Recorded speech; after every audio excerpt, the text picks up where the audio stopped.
یہ ایک سورت ہے المائدہ، سورت المائدہ، اس کا مطلب کیا ہوتا ہے المائدہ، اور یہ کس کے حوالے سے یہ آیت ہے؟ جی جی جی بولیں. سر یہ دسترخوان خوان ہے. شاید. جی ہاں خوان، دسترخوان. ہاں دسترخوان کو یعنی دسترخوان. کہ ڈائننگ ٹیبل کو بولتے ہیں، ٹھیک ہے. اور یہ کس سیناریو میں یہ نام رکھا گیا ہے، کیوں رکھا گیا یہ نام؟ یہ شاید حضرت عیسیٰ علیہ السلام کی پیدائش کا ہو. نہیں، ہاں ٹھیک ہے، عیسیٰ علیہ السلام کے حوالے سے ہے. شاباش.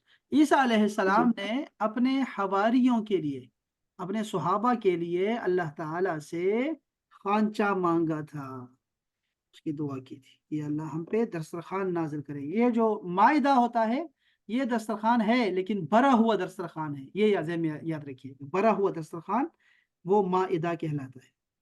اچھا جی، رسول اللہ صلی اللہ علیہ وسلم کے قبیلے کے نام پر ایک سورت اتری ہے، اس کا نام کیا ہے؟ قریش. سورہ قریش. القریش. ویری نائس، سورہ القریش. شاباش. لے بھائی، مجھے اب نام سے پوچھنا پڑے گا یہ. چلو میں سب سے پوچھ لیتا ہوں، سارے مائک کھول کے مجھے بتاتے ہیں، جلدی جلدی بتاتے رہیں، ٹھیک ہے. مجھے بتائیں کہ حابیل اور قابیل میں کون حق پر تھا اور کون باطل پہ؟ جی حابیل حق پر تھا اور قابیل ابھی جو ہے تو باطل ہے. شاباش. حابیل جو تھا وہ مظلوم تھا، وہ مقتول ہے، اور قابیل قاتل، قابیل قاتل ہے، ٹھیک ہے، دونوں قاف سے شروع ہو رہے ہیں، یہ تک یاد رہے آپ کو. اچھا جی، مجھے بتائیں آپ کے طالوت اور جالوت میں کون حق پر تھا؟ طالوت حق پہ تھا، جالوت. طالوت حق پہ تھا اور جالوت کو مارا تھا. طالوت کو ظہر اثر طالوت دونوں. نے جالوت کو مارا تھا. شاباش. اچھا بھائی، مجھے بتائیں کہ ہاروت اور ماروت میں کون حق پر تھا؟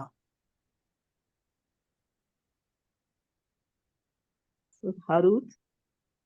جی شاباش. اور بھی کوئی ہے؟ جی ہاروت اور ماروت، بس جلدی سے ایک دفعہ ہی جواب ہو سکتا ہے یا تو پھر ختم ہو جائے گا. جی کوئی اور بتائے گا؟ ہاروت اور ماروت میں کون حق پر تھا؟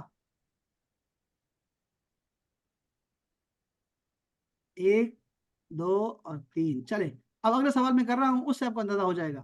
مجھے بتائیں کہ ابو جہل اور ابو لہب میں کون حق پر تھا؟ کوئی بھی نہیں. دونوں. کوئی بھی نہیں تھا سر. کوئی بھی دونوں نہیں تھا، برے تھے. دونوں باطل پر تھے. تو بتائیں اب مجھے دوبارہ سے میں سوال کر رہا ہوں، ہاروت اور ماروت میں کون حق پر تھا؟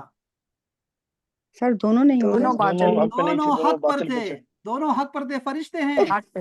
دونوں حق پہ ہیں، فرشتے ہیں. ظالم، وہ دونوں جو ہے فرشتے ہیں، ہاروت اور ماروت دونوں. شاباش ہے. اچھا جی چلیں، ماشاء اللہ، بہت اچھی بات. اچھا، عمر فاروق رضی اللہ تعالی عنہ کون سی سورت سن کر مسلمان ہوئے تھے؟ جی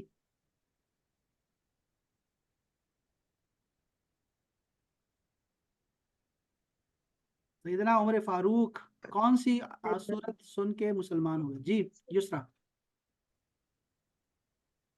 نہیں سر، نہیں پتا. یہ پتا ہے کہ سورت سنی تھی لیکن یہ نہیں پتا کون سی سورت تھی. ہاں جی ڈاکٹر صاحبہ کچھ یاد آ رہا ہے؟ سر ریپیٹ کریں، میں نے کوشچن نہیں سنا. سیدنا عمر فاروق کون سی سورت سن کے مسلمان ہوئے تھے؟ جی جب وہ بہن کے گھر گئے تو وہاں جی جی سر ذرا آپشن دے ذرا. نام ذہن میں نہیں.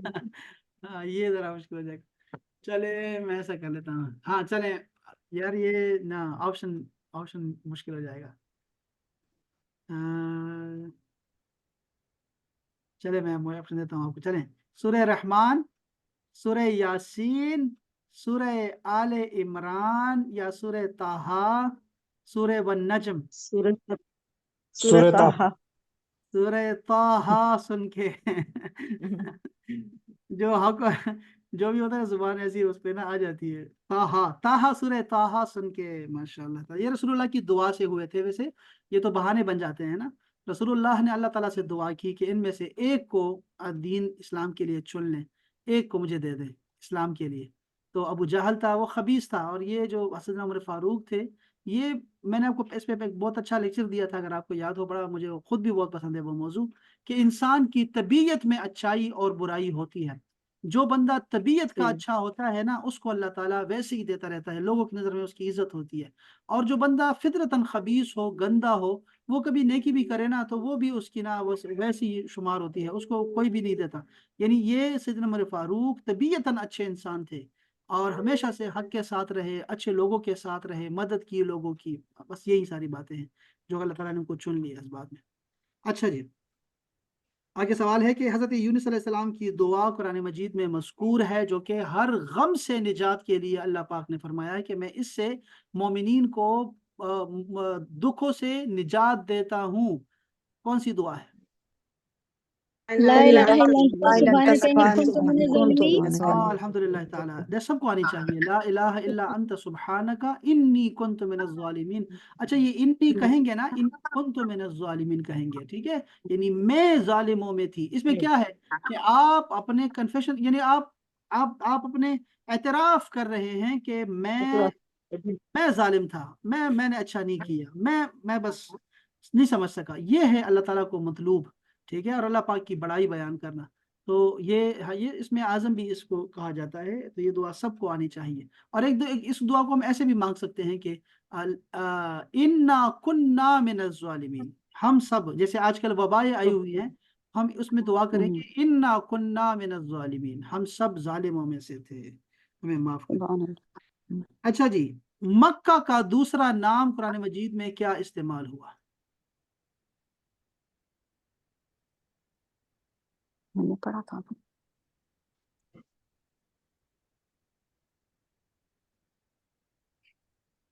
مکہ کا دوسرا نام، وہی میں تو دوسرا ابھی تیسرا بھی ہے، دو نام استعمال ہوئے ہیں. یہ تو آپ کو پتا ہونا چاہیے یار. ہاں، ایک جگہ پر آیا ہے بکہ، مکہ کی جگہ پہ بکہ آیا، بکہ. اور دوسرا اس کا تیسرا نام اس کا جو ہے وہ ہے ام القرا. 2 دفعہ اللہ پاک نے فرمایا ام القرا. یہ بھی مکہ کا نام ہے، ٹھیک ہے، یاد رکھیے، پیغمبروں کی سرزمین ہے. آخری بات یہ ہے کہ چلو جنت کے دروازے اور دوزخ کے دروازے، چور بھی ہے. سر بلد الامیر بھی ہے، ہاں بلد الامیر.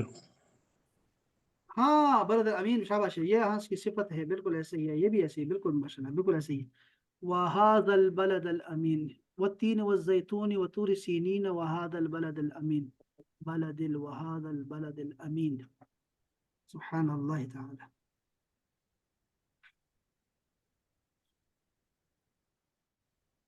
بچوں کے ساتھ سیرت کے سوالات میں آپ سے اور بھی کبھی کروں گا، ٹھیک ہے، سیرت کے سوالات الگ سے کروں گا. یہ ماشاءاللہ سے یہ سوالات میں نے کل بچوں سے پوچھے تھے مسجد میں. کل ہماری دستار بندی تھی مسجد میں ہمارے محلے کی، تو میں نے بچوں سے ان کے لیے انعامات بھی رکھے تھے. آپ کو انعامات نہیں بھیج سکتا، تو وہ پھر ان کو میں نے وہاں دیے اور بڑا اچھا رہا ماشاءاللہ. بچوں نے سوالات کے جوابات سب نے اچھے جوابات دیے تھے، اور میرے خیال میں آپ لوگوں سے اچھے تھے وہ، میرا اندازہ اگر غلط نہیں ہے تو. وہ پشتوں میں ہے، میں اس کی ویڈیو بھی شاید بنی ہے، تو وہ پھر آپ کو بھیجوں گا انشاءاللہ. چلے یہ اچھا ہو گیا الحمدللہ. اچھا جی، آپ ایک مسئلہ آپ کو سمجھاتا ہوں، بس یہ 10-12 منٹ ہے. میں آپ کو ایک مسئلہ، چھوٹا سا مسئلہ، وہ قرآن مجید کی آیت کریمہ سے آپ کو بتانا چاہتا ہوں. حرمین نے ایک لفظ منہ سے نہیں نکلا. کیا لڑکی ہے کہہ رہی ہے سر نماز میں اگر آیت سجدہ آ جائے تو کیا کرنا چاہیے؟ ہاں، سجدہ کر لینا چاہیے. اگر وہ سارے ہیں تو سجدہ کر لیں، فوراً سجدہ کر لیں، اور پھر جو ہے وہ آ کے دوبارہ نماز اپنی جاری رکھیں، اگر کر لیا کریں، ٹھیک ہے. اچھا سر، میری مائک میں آواز نہیں آ رہی. آپ کی آواز آپ بھی نہیں آتی نا، اس لیے وہ بھی نہیں آئے گا. اچھا جی، تو آتے ہیں ہم ذرا اپنی آیت کریمہ کی طرف. اور یہ آیت کریمہ ہماری جو ہے، یہ عجیب بات ہے، شاید یہ بھی ہم نے نہیں پڑھی ہے آیت کریمہ. اعوذ باللہ من الشیطان الرجیم، بسم اللہ الرحمن الرحیم. حافظوا علی الصلوات والصلاة الوسطی وقوموا للہ قانتین. کیا ہم نے یہ آیت نہیں پڑھی نا ابھی تک؟ نہیں پڑھا شاید. حافظوا، خیال رکھو، حفاظت کرو، علی الصلوات، نمازوں کی، ساری نمازوں کی حفاظت کرو، پابندی کرو، ٹھیک ہے. والصلاة الوسطی، اور درمیانی نماز کی خصوصی طور پر حفاظت کرنا۔ اب اس کے بارے میں پڑھیں گے کہ درمیانی نماز کون سی ہے۔ وَقُومُوا لِلَّهِ قَانِتِينَ، اور اللہ کے سامنے مؤدب ادب کے ساتھ، خشوع اور خضوع کے ساتھ کھڑے ہو۔ جب اللہ کے سامنے کھڑے ہو تو ایک یہ مسئلہ ہے، ٹھیک ہے، یہ آیت کریمہ ہے۔ دوسری آیت پڑھ لیتا ہوں میں، ٹھیک ہے، اس کو بھی سنیں۔ فَإِنْ خِفْتُمْ فَرِجَالًا أَوْ رُكْبَانًا، پس اگر تمہیں ڈر ہو دشمن کا تو پھر تم پیدل بھی نماز پڑھ سکتے ہو، یا پھر سواری کی حالت میں سوار ہی نماز پڑھ لو۔ فَإِذَا أَمِنْتُمْ، اس کے بعد جب تم امن والی حالت میں آ جاؤ، دشمن کا ڈر نہ ہو، تو پھر فَاذْكُرُوا اللَّهَ كَمَا عَلَّمَكُمْ، تو پھر اللہ تعالیٰ کو اسی طریقے سے یاد کرو جیسا کہ اس نے سکھایا ہے تمہیں اپنے رسول کے ذریعے سے۔ مَا لَمْ تَكُونُوا تَعْلَمُونَ، جو کچھ تم پہلے نہیں جانتے تھے، تمہیں معلوم نہیں تھا، اس طرح سے پھر اللہ پاک کی عبادت کرو، ذکر کرو، نماز پڑھو اسی طرح سے جیسے کہ عام نمازیں پڑھتے ہیں۔ اچھا جی، ان آیات کے بارے میں ذرا سنیے۔ کہتے ہیں کہ نکاح اور طلاق کے مسائل بیان کرنے کے دوران نماز کی تاکید کی آیتیں آ گئی۔ گویا یہ سمجھانا مقصود ہے کہ بندوں کے حقوق ادا کرتے کرتے کرتے کرتے کرتے خالق اور مالک کے حقوق سے غافل نہ ہو جانا، پنجگانہ فرض نمازوں کو ان کے اوقات میں اور ارکان اور شرائط کے ساتھ ادا کرتے رہنا۔ ایسا نہیں ہے کہ بیوی کے مسائل چل رہے ہیں، بیوی میری ایسی، بیوی میری ایسی، میرا شوہر ایسا، میرا شوہر ایسا، صبح و شام مسائل پوچھیں گے تو یہی پوچھیں گے، میں بیوی کو کیسے ٹھیک کروں اور میں شوہر کو کیسے ٹھیک کروں، اور مسائل ہی نہیں پوچھتے، یہی پوچھتے رہتے ہیں مسلسل۔ ابھی کن چکروں میں پڑے ہو؟ تو آپ اللہ پاک نے فرمایا کہ یہ جو طلاق اور یہ جھگڑے سارے چل رہے تھے، حقوق کے بیان کر دیا، شوہر کے حقوق الگ ہیں، بیوی کے الگ حقوق ہیں، ساری وہ چیزیں بیان ہوتی رہی۔ درمیان میں اللہ پاک نے نمازوں کی بات ڈال دی اور اللہ کے ذکر کی بات ڈال دی کہ نماز تم چاہے چل رہے ہو، دوڑ رہے ہو، دشمن پیچھے لگا ہو، سامنے دشمن ہو، نماز نہیں چھوڑنی، تاکہ یہ پتہ لگے کہ یہ بیوی، بچے، یہ تمہارے کاروبار، یہ تمہارے جائیدادیں، یہ تمہارے گھوڑے، یہ تمہاری کاریں، یہ تمہیں اللہ کے ذکر سے غافل نہ کر دے کہیں۔ اور پھر فرمایا ایسے پڑھنی ہے نماز جیسے کہ میرے رسول نے سکھایا ہے تمہیں، ایسے نمازیں پڑھنی ہیں۔ یہ ساری چیزیں یہ ختم نہیں ہونے والی یار۔ بیویاں کس کی ٹھیک ہوئی ہیں؟ وہ جو تمہیں سکھا رہا ہے، پڑھا رہا ہے، اس کی بیوی ٹھیک ہے؟ پہلے ذرا پوچھو وہ اس کا شوہر ٹھیک ہوا ہے کہ نہیں، کسی بیوی کا بتاؤ مجھے آج تک۔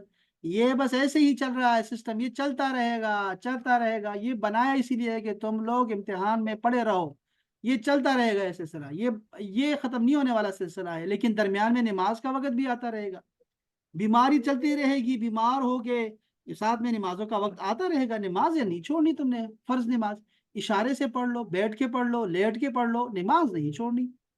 تو یہ حقوق العباد ادا کرتے کرتے کرتے کرتے اللہ تعالیٰ کے حقوق بھول نہ جانا، آخرت کی تیاری میں اس سے غافل نہ ہو جانا۔ اللہ اکبر۔ شریعت کے دیگر معاملات میں حکم الہی پر عمل اسی صورت میں ہوگا جب دل کی اصلاح ہوگی۔